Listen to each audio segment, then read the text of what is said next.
Hello, welcome to the Anomaly Project, the agenda, the show where we'll look forward to the upcoming episode of the Anomaly Project.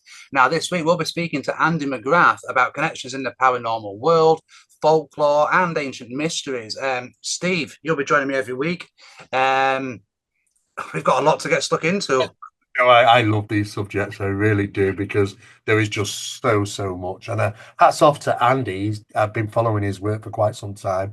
I think I've got one of his books actually, Mysterious Britain, I think it was. And it's fascinating that like I've said before, it's time consuming. The huge amount of effort of traveling and putting time into this to try and capture something which is thought by some people to be mythology, thought by others to be a real creature because they've witnessed it.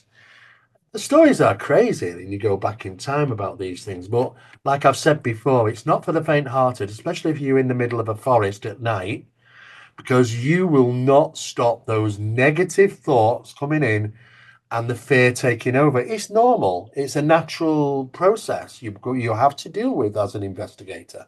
It's like when you're first investigating a very profound paranormal incidents taking place in a dark dungeon, for an example. I mean, it's not everybody's cup of tea, but over a period of time, you do start to train yourself on how you want to deal with this in regarding fear, but at the end of the day, it's about that moment when there's an opportune incident takes place and you're there to capture it, isn't it? It's just like fishing.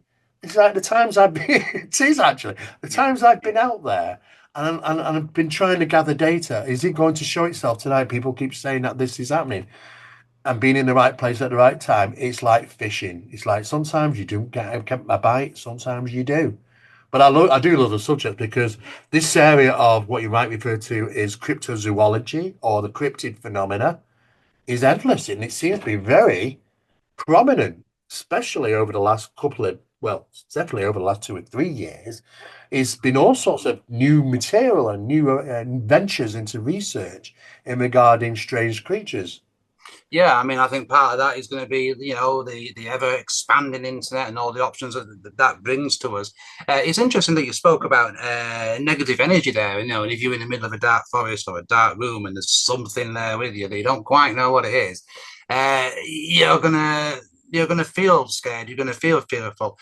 I'm sure we're going to get into, because we spoke about this before, how important energy and negative energy is in the actual manifestation of these strange creatures, whether it's ghosts or whether it's Bigfoot or Loch Ness. Yeah, well, the first thing is that you're going to be investigating a location for a reason, and that reason is probably because other people have witnessed things there. So very straight away, you're going to be walking into an environment that you've probably never been before.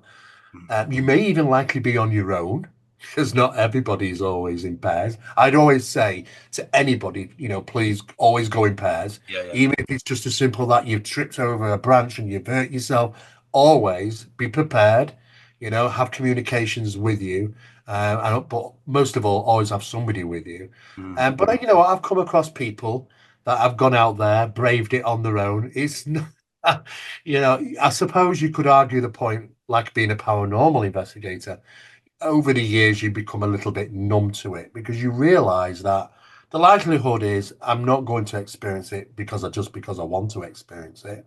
If it does and I'm there at the time, then I've been lucky. And I don't hear of many incidents where people have had, really traumatic bad experiences. There is a few. I've looked into a number of cases in Derbyshire and Cannock Chase. I know Andy's also done some research in Cannock Chase because there's Mm. just an abundance of reports from paranormal apparitions, UFOs that have been seen, even strange cryptids like the Dogman. And more recent times, I was pulled in by the local press to look into the black-eyed children, Right. and they Okay. were seen in the vicinity of Cannock Chase. And it was a very short-lived phenomenon. If it was real, I didn't experience anything myself. I didn't find anything there, but I was there on site for a couple of days and nights. And yes, it's an eerie place. It's got a lot of Mm. history. But we did capture some unusual paranormal things whilst I was there. Certainly strange recordings ones I will never wrap my head around, you know. And this was prior to me knowing that there was, because I hadn't been to Cannock Chase, that side of Cannock Chase. I wasn't aware that there was a war cemetery there Okay. on this particular occasion. And I received recordings of a gentleman, and it sounded like chains, to be honest with you, Right. because and you get these chains off me. And I thought, what is that? It's a phantom voice recorded.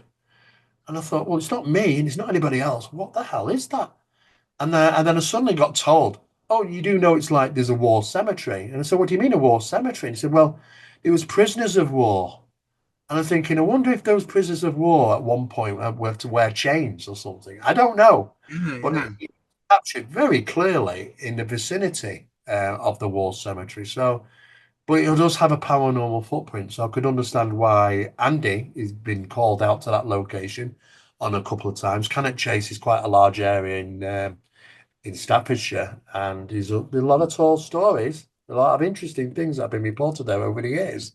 Yeah, I mean, I remember the black-eyed children that you're referring to. I remember there was multiple reports, and I even saw some real spooky footage. I mean, in this day and age, you've got to take everything with a pinch of salt, especially now. But it Yeah, seemed really quite authentic. And also, just to reiterate, we mentioned there about if you are going to go out there and investigate this stuff, you really should go in pairs. Not only because if in case you trip up and bang your head or anything of that nature, I wouldn't underestimate what you actually could be dealing with either. well, there's always You know, that. so There's I always, do think safety in numbers is certainly is tantamount here. yeah.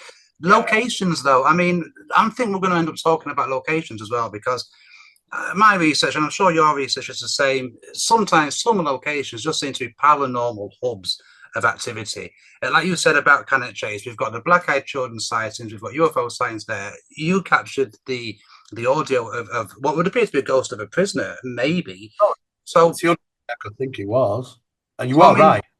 There these is. locations, they really are quite important, aren't they? They really are. I mean, it's like I refer to them as the cocktail phenomena. You got UFOs, you got cryptids, you got paranormal. When I find those three in a given location, I usually refer to them as high strangeness, just like Skinwalker Ranch, Yeah, Wilson Ranch, Clearview Ranch, yeah, and many Colorado. others. A lot of people just think it's just down to Skinwalker Ranch. No, it isn't.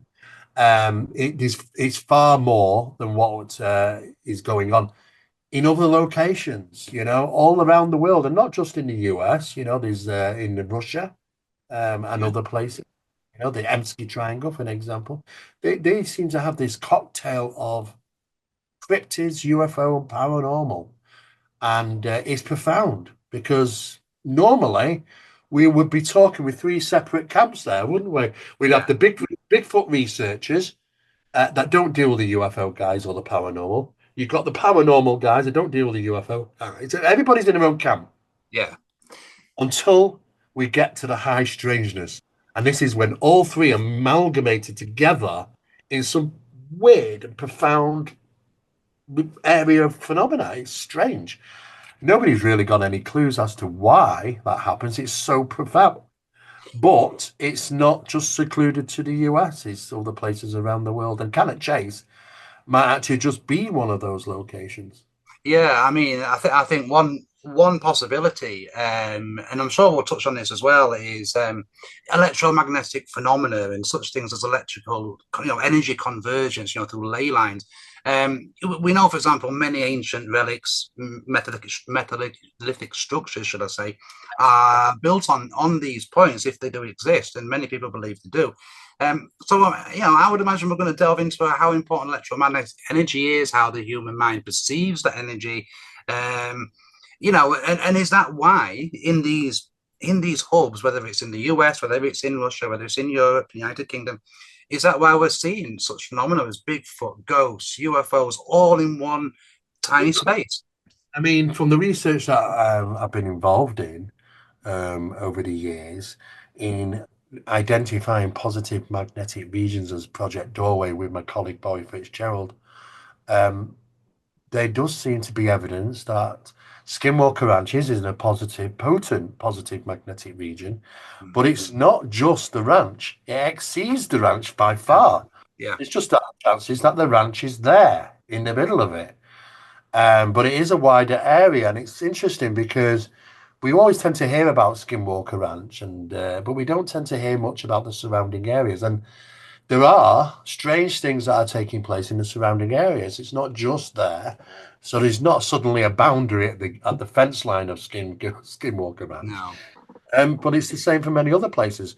And when we follow the positive magnetic region, sometimes we find evidence of the same phenomena or similar phenomena taking place in these particular areas, these regions, should we say. So, yeah, there could be a tie there in regarding magnetics or geological areas and the phenomenon and the way it manifests. I mean, it makes you think as well what maybe some of the Native American tribes knew about this, even if they didn't understand it as we do today, because some of the legends and creation stories. If we take Skinwalker Ranch for example, I mean, many Native American tribes say that this land is cursed and it has been for hundreds of years, and the Skinwalker itself is there. So, I suppose what I'm getting at is, and something that we should probably delve into as well, is how important are legends and folklore, and what kind of partial truths might they actually have in helping us unwrap this modern day phenomena. Yeah, there are lots of strange things that people send to me, and I get links to go to see things where opportune moments of seem to have happened when people have a camera and they've taken a snap and photographs and things.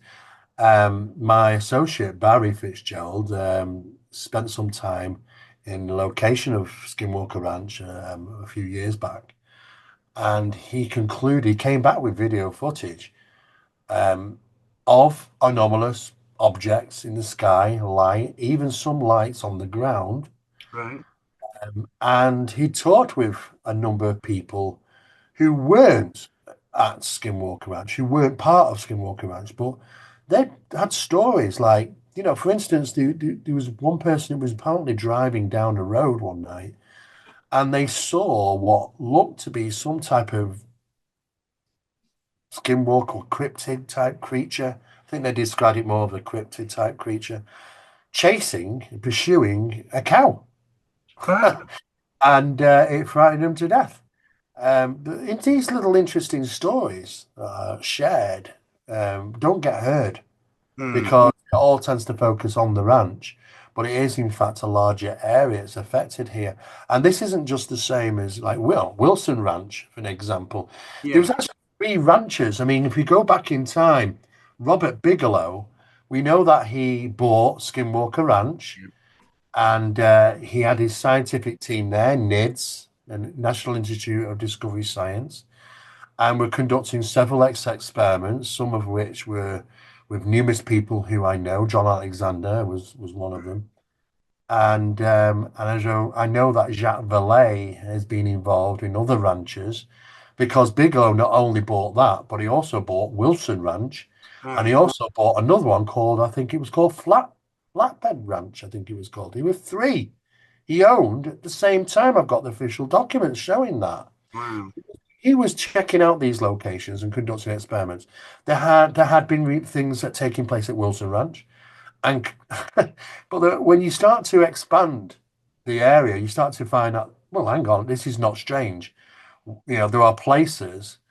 I mean, if you take, for instance, Clearview Ranch, Yeah. that ranch deserves far more recognition than even Skinwalker Ranch.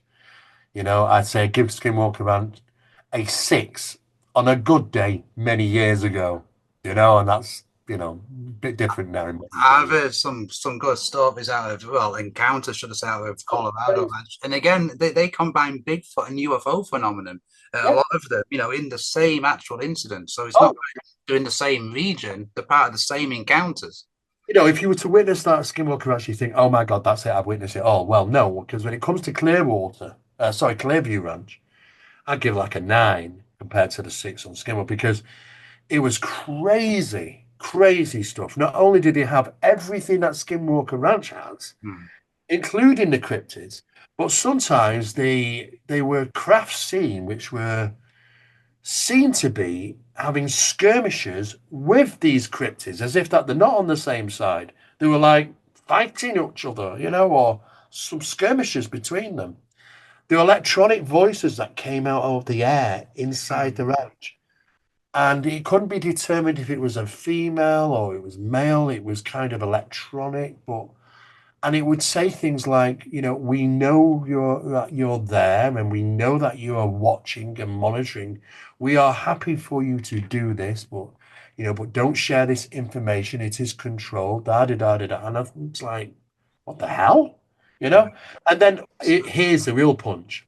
Two incidents took place, and our researchers or listeners can check this out just simply by contacting the main person who did that work was Katie Page, or previously known as Katie Grybowski from MUFON. And Katie Page, just to interject there, is going to be on the Anomaly Project in a few weeks, so she's going to be a Exactly. great So, guest. so she will be telling you how things just disappear in, for instance, big oak trees, Mm. and they are gone. And you think, well, but you'd think that there'd be something in the ground to see that it's disturbance, that how it was taken. No, and not just that, but an old rundown house and a derelict house which seemingly phantomly disappeared. It's just, how do you ever begin to wrap your head around these things? This is why we call it high strangeness, because it's beyond the wacky, beyond the understandable, beyond the physics of understanding, to the point where we just have to shake our head in awe and go, wow, we've got a long way to go yet. Well, yeah, absolutely. And I mean, and that's something we need to consider as well and probably get Andy's thoughts on. I mean, because like you say, it's clear to us certainly that there is some kind of connection between this phenomenon. So, I mean, how do we move this forward? How do we research this stuff in the future in a serious way, while also remaining open-minded and not so much open-minded that your brain falls out? I get that you need to be, but we Yep. need to take this forward and we need to consider everything. So, I mean, we probably need to talk about how we actually do that, I think. Well, I mean, science, we have to still employ science. We can't, but we cannot ignore the fact that it's also an experience as well, and what happens during that experience. I briefly talked before about how some things seemingly want to generate fear. I've done studies in that area where, because scientists turned around and said, well, do you know what? I don't know even if humans generate fear pheromones anymore, let alone us be capable of smelling them. Well, unlucky for him, I actually found very good documented research that had been carried out in scientific labs, proving the fact that yes, we still do produce fear pheromones, the smell of fear, and yes, it is still detectable by certain people. And they did specialized tests where certain people could identify the individuals which were having the emotion of fear at the time compared to just something, mundane. And it was striking that, yes, some people can smell fear, which I thought, well, that's wacky. It's still, but it's still there, apparently, yeah. It's true. It's an interesting thing. I mean, and I suppose like you say, we'll probably mention this about how entities pick up on fear and negative energy, and it gains strength from this. But it perhaps shouldn't surprise us that much because if you think about predators, whether it's a lion, it's a wild dog or a wolf, a dog's a good example actually. They can really sense, and some people seem to say smell fear and smell emotion. Yeah, I So mean, why can't that be transferred to a person? I mean, it clearly can because you've got evidence that it does I happen. think no, I think it's not completely dead in the water. I think scientists would like to say that, but it isn't. Through the experiments, it proves the fact is no, we do produce fear pheromones, Mm. and yes, we can smell them. So if certain people can smell fear pheromones, you can bet your bottom dollar that animals can. Oh, for Yeah, sure, for absolutely, sure, absolutely. absolutely. Which makes it very interesting then, because some of these incidents are fear driven. And what I often find very unusual is that when dealing with people like Andy, who's been out there in the field, and people who've had encounters with cryptid type creatures, many of them report the sensation of induced fear Mm, first. mm, Now, this could be a location where they spent their lives walking through. It's nothing unusual for them. You might be, out in the hills or something, but they've walked that path every single day. They don't fear the dark of it. They don't, they never had a problem mhm. until this one particular night. all of a sudden there's a sensation, there's more than one of them, sudden sensation that literally overlaps them, and it's induced fear. I mean, to the point of complete terror. And they don't know why they feel they do, but they know that they've got to get out of there as soon as they can. They're absolutely terrified, but it's unknown and it's unnatural, an unnatural fear. But then suddenly they spot something Hmm. and it's pursuing them from the tree line or whatever. But it seems to go hand in hand with this fear induction, this pre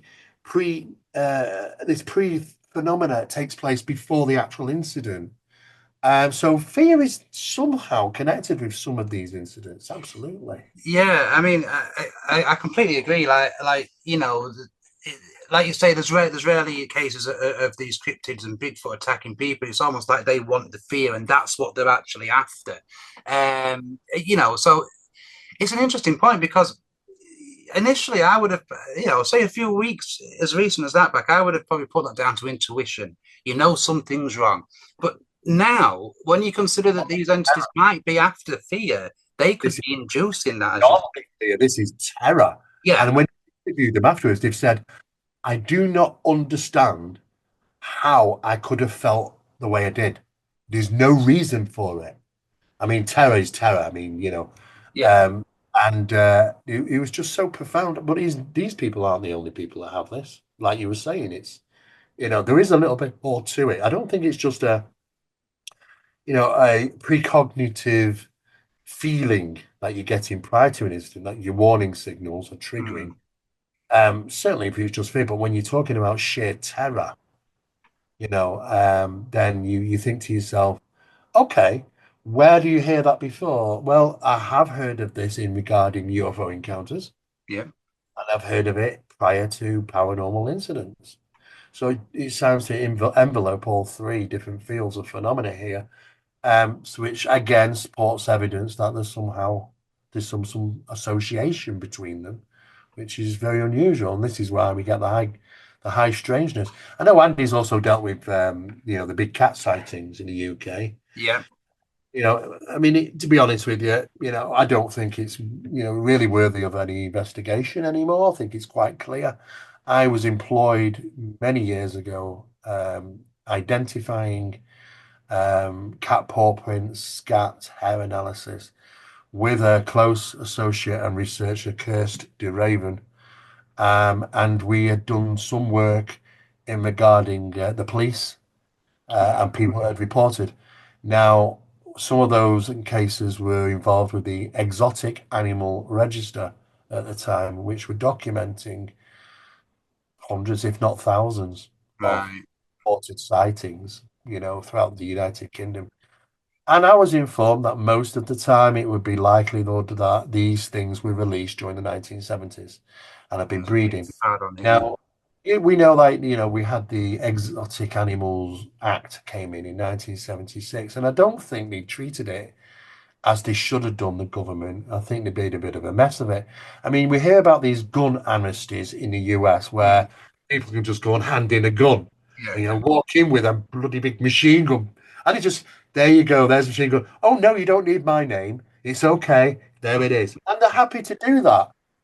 Well, should you not have done this in the UK with these animals? Because in the 70s, it wasn't strange to go to London and see somebody walking on the street yeah, with a tiger yeah. or a leopard. It was I was crazy. watching this on TV the other night. You're absolutely correct. Honestly, it's just like, what the hell? And it's so Yeah, strange, isn't it? yeah, But then, when they came out with this, I don't think there was like a drop-off center. I mean, you're not going to walk into your police station and go, there's my tiger, mate. We'll oh, there look you at go. it. You know Feel what I mean? covered now. I think it was the fact is, they came out and said, look, anybody with an exotic animal like that, if you're going to keep this, you're going to end up fined. So people just didn't really know what to do, to be honest with you. Yeah, So yeah, they abandoned them. They took them up to, mountains and hillsides and Saddleworth and places like that in the UK and let them go. And the thing is that not knowingly, the big cats are probably one of the most adaptable animals in the world in regarding weather conditions yeah, and terrain. and even breeding conditions. Not only do we have a variety of panther, lynx, and maybe others, but they are seen and they are breeding and they have adapted to live, in the world, the modern world in the UK, in the rural areas. And the police have told me, and I was informed that most of these are using disused train tracks, and there are a lot of them Right. Okay. because it gets from point A to point B. These animals can, travel Well, they can tremendous. move. Yeah. And they use these train tracks to get from point A to point B. They don't want to be seen. They don't want to really interfere with us. No. They want to stay away from us. But occasionally, I'm getting reports from, the milkman in Burnley. Like it says, "Oh yeah, I'm seeing it every day when I'm Yeah. delivering milk in the morning." I said, "You what?"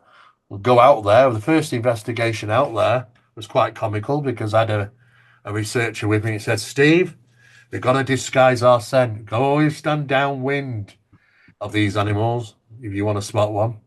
Said, "I've got just the right thing." Pulls out his bag this little bottle of foxwee. And he Right. said, "Foxwee will disguise your scent, Steve.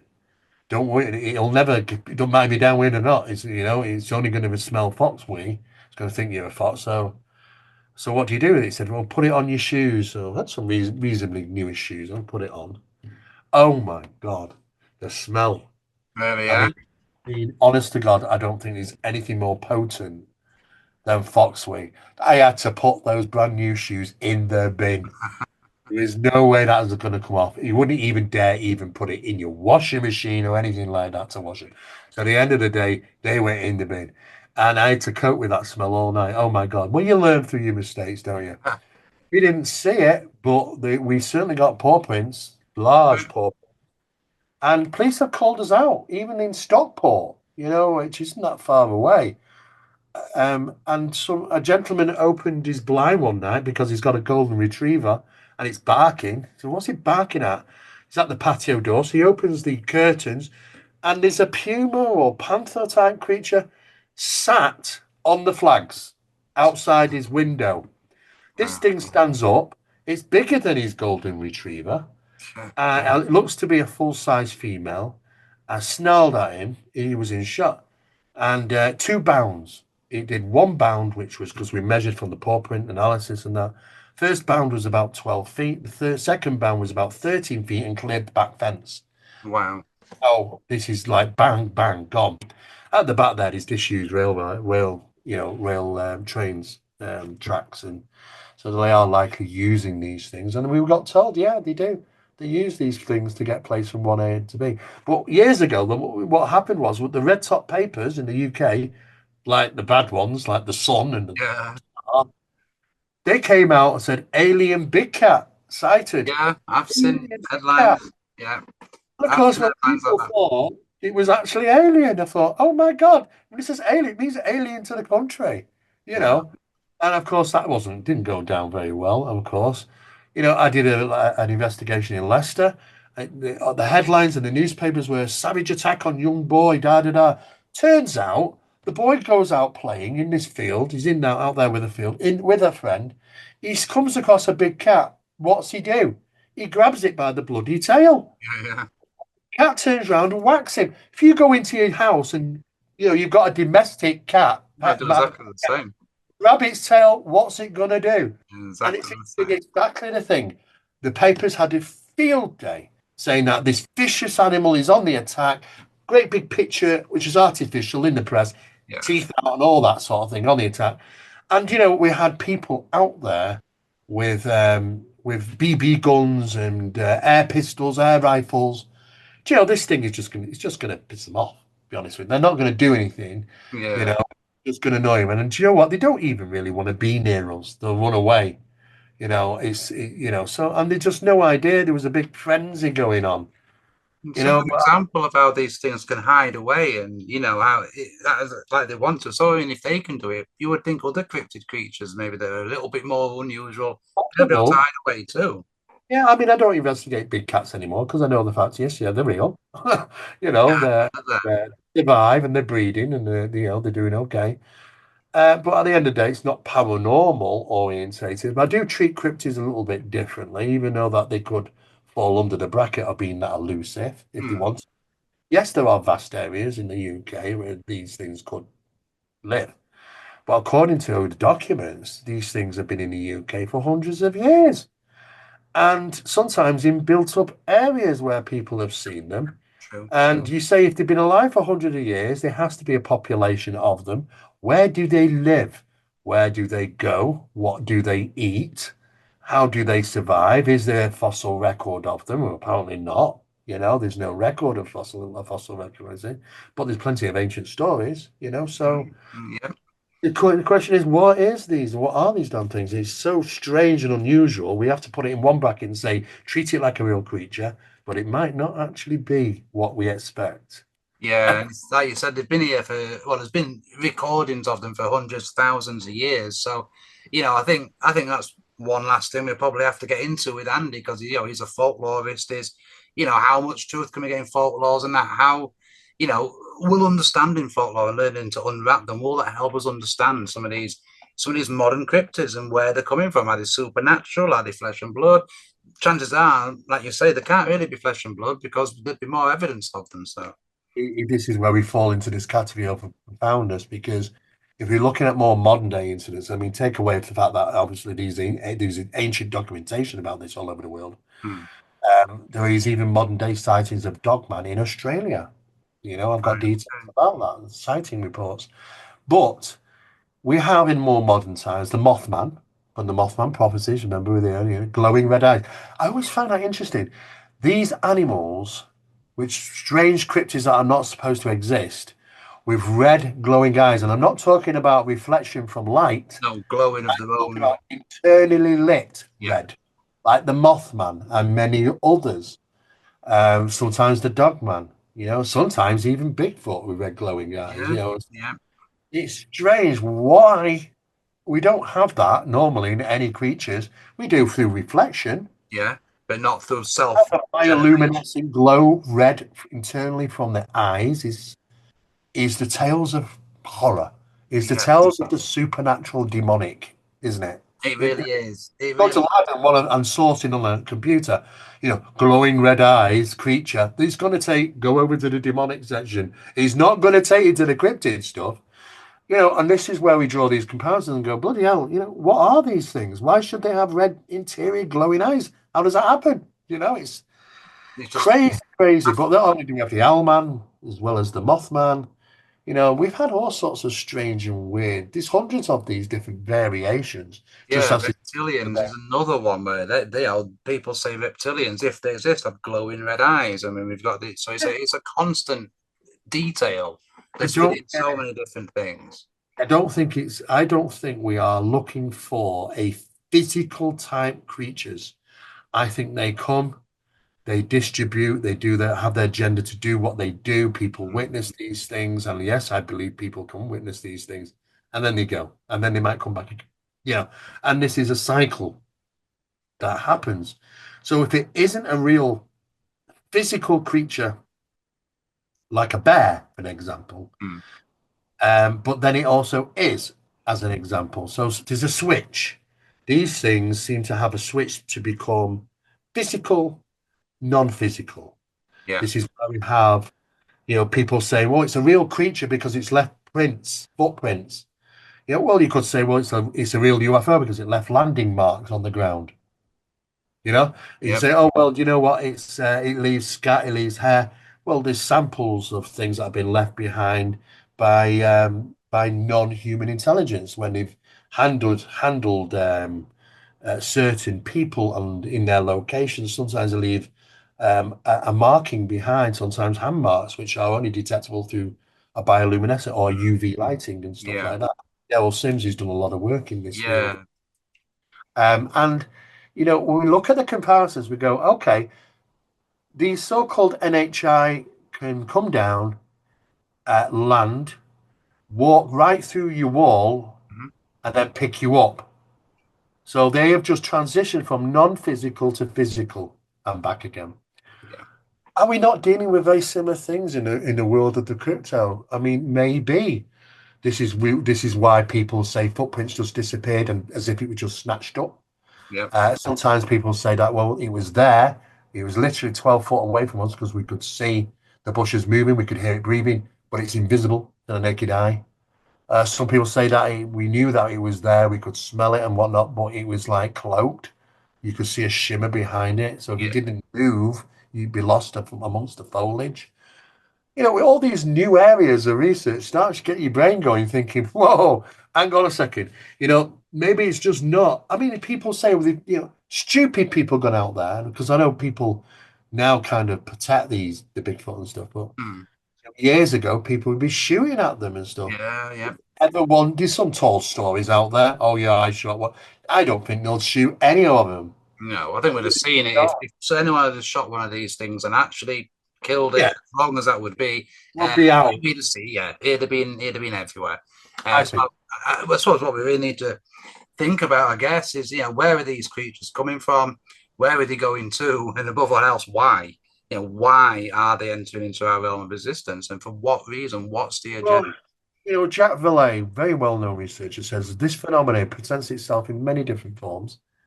One of them could be cryptid, Yeah. and this is why we might have associations with Bigfoot and the UFO phenomena, which seemingly over 300 very good, thoroughly reported documents of this happening. And he says the phenomena is purposely delivers absurdity. In other words, you could say, all right, there's incidents where there's been three or four of these things and have been throwing rocks at a cabin. Hmm. And okay, well, they're a real type thing is happening.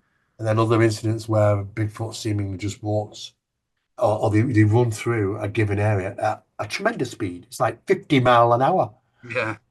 But when you go and look at the terrain, it would have had to dealt with going over the lake, going over these boulders. Not once did it see. Some of them have even said they seem to be running, but we're slightly above the ground. Right. Okay. One thing is for sure, the movement of these things is not a normal transition. And we can say, oh, it's a big animal that can move fast. Well, so can a cheetah. I don't think Yeah. there's anything faster than a cheetah at 96 mile an hour on the planet. But when it's running, it looks like it's normally running. Yeah. You can see it. Yeah. Reports that they don't. They're not look right. Something's not quite right.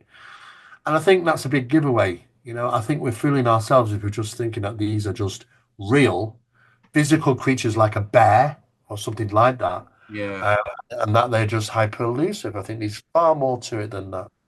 I think you're absolutely right. I think it's a great place to leave it. We'll pick this up with Andy because, like you say, there is something very strange going on. Something very strange about all this. There really is. Steve, look, thank you for joining me. Make sure you guys tune in 9 p.m. Friday, May the 2nd. Will be the first episode of the Anomaly Project, and we'll be speaking with Andy McGrath from television's Weird Britain. Until then, Steve, thank you ever so much. Till next Again, time, take care and bye bye. bye bye.